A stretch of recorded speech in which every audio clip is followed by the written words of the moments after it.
नमस्कार दोस्तों अगर कोई गवर्नमेंट कोई अच्छा काम करती है तो हम उसे सराहते भी हैं, और अगर कोई गवर्नमेंट कोई ख़राब काम करती है तो हम उसकी निंदा भी करते हैं। और मौजूदा स्थिति में जो वुमेन्स रेसलर के साथ जो किया जा रहा है, सरकार के द्वारा जो भी काम किया जा रहा है, वो बिल्कुल भी सही नहीं है। दोस्तों, रेसलिंग फेडरेशन ऑफ इंडिया के प्रेसिडेंट और बीजेपी के एमपी बृजभूषण सिंह के खिलाफ सेक्सुअल हरासमेंट का जो केस दर्ज हुआ है दिल्ली पुलिस के द्वारा, जो एफआईआर दर्ज की गई है वुमेन्स रेसलर के प्रोटेस्ट के बाद, एफआईआर भी गवर्नमेंट जो है जल्दी से रजिस्टर्ड करने को राजी नहीं थी, और ना ही पुलिस डिपार्टमेंट इस एफआईआर को रजिस्टर करने के को राजी था। बृजभूषण शरण सिंह जो मौजूदा स्थिति में एमपी हैं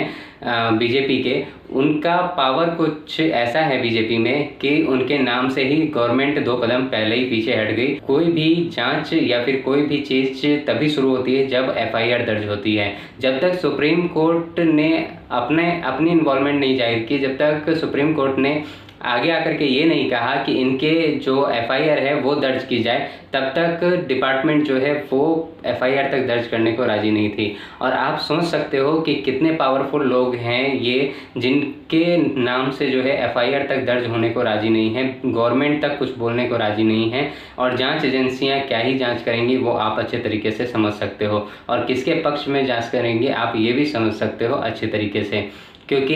इतने बड़े आदमी के खिलाफ बोलना भी ऐसा कोई आम बात नहीं है और मामूली बात नहीं है। अगर ये घटना नहीं हुई होती तो इतने बड़े आदमी के खिलाफ जाकर के किसी का भी आवाज़ उठाना इतना आसान काम नहीं था। लेकिन फ़िलहाल जो वुमेन्स रेसलर जो प्रोटेस्ट उन्होंने चालू रख रखा था जंतर मंतर पर, वो पिछले संडे उन्होंने पूरी तरीके से उनका जो टेंट था वो हटा दिया, और उन्हें पुलिस डिपार्टमेंट ने इसे डिटेन भी किया। और ये डिटेन कुछ इस तरीके किया उन्होंने कि जिसको मतलब आप कह सकते हो कि प्रोटेस्ट जो शांतिपूर्वक चल रहा था उस पर पूरी तरीके से एक आप कह सकते हो कि काला धब्बा लगाया गया, जो कि बिल्कुल भी नहीं किया जाना चाहिए था। और सिर्फ मौजूदा स्थिति में यूं तो police department, Delhi police department कह रही है कि जांच चल रही है, और पीछे उन्होंने एक ट्वीट भी किया था जिसे उन्होंने बाद में डिलीट कर दिया था कि मौजूदा स्थिति में जो है कोई भी सबूत उन्हें नहीं मिला है बृजभूषण जी के खिलाफ, जिसे उन्होंने तुरंत बाद में डिलीट भी कर दिया। लेकिन आप सोच सकते हो कि ये जो घटनाएं जो चल रही हैं मौजूदा स्थिति में, इसमें कितना इंसाफ मिलने वाला है इन लोगों को, ये काफ़ी कम उम्मीद लग रही है। भारतीय रेसलर बजरंग पुनिया, साक्षी मलिक और विनेश फोगाट के द्वारा जब उन्होंने बुधवार को अपने जितने भी मेडल थे वो जब गंगा जी में विसर्जित करने को उन्होंने डिसीज़न लिया, और जब वो हरिद्वार गए तो वहाँ पर भी जब वो विसर्जित करने जा रहे थे तो उस समय भी जो भारतीय किसान पार्टी के जो प्रेसिडेंट हैं उन्होंने जाकर के वहाँ नरेश टिकैत जी ने उन्हें समझाया, उन्हें रोका, और उनसे कुछ दिन की मोहलत मांगी ताकि वो महापंचायत कर सकें और महापंचायत करके कोई निर्णय पर पहुंचा जा सके। फिलहाल मैं बता दूं आपको कि कल यानी कि शुक्रवार को जो नरेश टिकैत जी हैं उन्होंने महापंचायत की है, और उस महापंचायत में जितने भी रेसलर्स हैं और जितने भी मतलब वर्ण के लोग हैं उन सभी से रिक्वेस्ट की है कि जो बच्चे हैं, जो महिलाएं हैं, उनके साथ खड़े हुआ जाए, जो वुमेन्स रेसलर्स हैं उनके साथ खड़े हुआ जाए, और उनके लिए जो न्याय है वो न्याय मांगी जाए। मैं आपको बता दूं कि बबीता फोगाट के पिताजी ने भी इस बात की कड़ी निंदा की है, और उन्होंने ये साफ लफ्ज़े में कहा है कि बेटियों को अब रेसलिंग छोड़नी पड़ेगी, क्योंकि जो मौजूदा स्थिति में जो सिचुएशन चल रही है, जो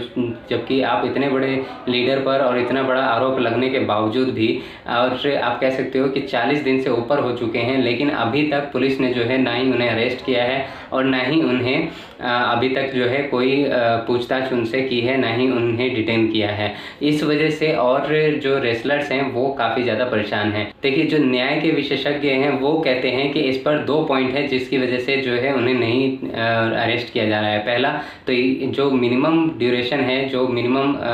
ईयर है, वो 7 साल होनी चाहिए सज़ा की। जो भी उन पर आरोप लगाया गया है उस आरोप की सज़ा 7 साल होनी चाहिए। जो पास्को फिलहाल लगा है और जो और भी जो सेक्शन लगे हैं उसके हिसाब से उनके ऊपर सिर्फ 5 साल ही बैठते हैं। इस वजह से भी उनका अरेस्ट नहीं किया जा रहा है उन्हें। और दूसरी चीज़ ये है कि कोई पुख्ता सबूत नहीं मिल पाए हैं अभी तक। आप सोच सकते हो कि इस इतने बड़े लीडर के ऊपर आरोप लगा है तो सबूत इतनी आसानी से तो मिलेगा नहीं। लेकिन फिर भी इंडियन एक्सप्रेस पर जो जर्नलिस्ट हैं उन्होंने काफ़ी बड़ी आर्टिकल लिखी है इस बात पर, आप जा करके वो भी पढ़ सकते हैं। और उन्होंने ये साफ साफ उसमें लिखा है कि किस तरीके से वुमेन्स रेसलर को हराश किया जाता था और किस तरीके से उन्हें जो है प्रताड़ित किया जाता था। और इवन जब वो मेडल जीत करके आते थे तो भी उन्हें मतलब आप कह सकते हो कि किसी बेनिफिट को देने के माध्यम से या किसी चीज़ के माध्यम से जो है उन्हें सेक्सुअली हरास किया जाता था। तो आप उस आर्टिकल में साफ साफ जा कर के देख करके पढ़ सकते हो और उस पर सारी कुछ डिटेल दी गई है। मैं वो डिटेल आपको अपने चैनल पर नहीं बताने वाला क्योंकि वीडियो भी काफ़ी लंबी हो जाएगी। और दूसरी चीज़ कि मैं उतना बोल नहीं पाऊँगा आपको, क्योंकि आप समझ सकते हो कि मैं भी रेसलर कम्युनिटी से ही रहा हूँ और मैंने भी रेसलिंग की है, तो मैं जानता हूँ अच्छे तरीके से कि क्या तकलीफ़ें होती हैं एक रेसलर के साथ और किस तरीके से एक रेसलर जो है कितना स्ट्रगल करता है अपनी लाइफ में। तो आप मतलब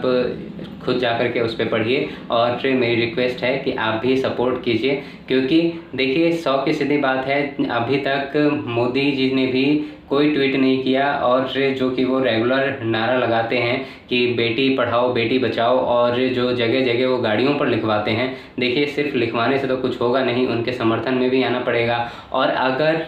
वो आरोपी हैं तो उन्हें सज़ा भी मिलना चाहिए। लेकिन सबसे बड़ी बात है कि फ़िलहाल मौजूदा स्थिति में जब वो इतने मतलब आप कह सकते हो जो विनेश फोगाट हैं वो मतलब वर्ल्ड चैम्पियन रह चुकी हैं, जो बजरंग पुनिया हैं वो टोक्यो ओलंपिक में जो है 2021 में ब्रॉन्ज मेडल ला चुके हैं। जो साक्षी मलिक हैं उन्होंने रियो में 2016 में ब्रॉन्ज मेडल जीता था। और इतने बड़े बड़े रेसलर जो कि मतलब काफ़ी सारे मेडल ला चुके हैं, इनकी बात भी नहीं सुनी जा रही है और इनके बात पर भी कोई रिएक्शन नहीं हो रहा है। तो आप समझ सकते हो कि जो ये लाइन है बेटी बचाओ और बेटी पढ़ाओ, ये सिर्फ नाम मात्र ही है, सिर्फ अपने